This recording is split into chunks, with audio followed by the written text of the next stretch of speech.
Narrative Research has done a recent survey which says that the government has received its highest rating in 20 years when it comes to the handling of COVID-19.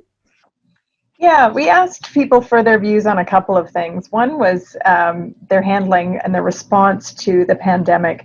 And we've asked this question over the last few months to kind of gauge where people were. Back in April, 92% were satisfied with the government, and it's gone up actually. So increased to 96% of the population say they are satisfied with the government's response to the pandemic.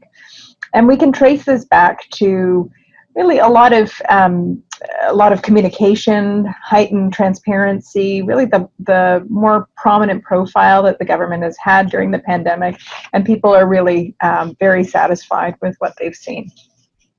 And so this compares, you said the past highest level of satisfaction was in December 2013, which would have been about a year after the OBA had been elected. So the OBA was in power at that point.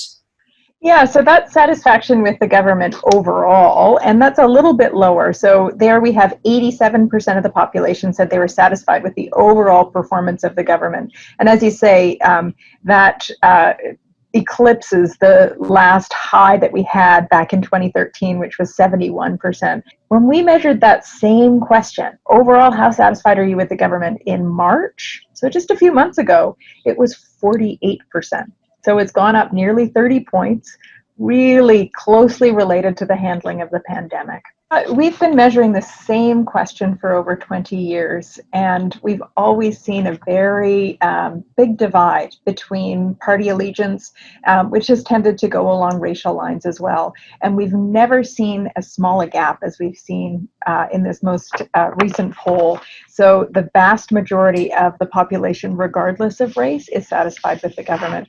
So what that tells us is really that the pandemic has offered the government the opportunity to really bring the country together. We do see this in other countries as well, where we do research related to, if the pandemic handling is resulting in low number of cases, things feeling contained, we see high levels of satisfaction. The more satisfied people are, they tend to feel more confident making choices, spending money, doing the sorts of things that bring an economy back to normal. So it's a really positive sign.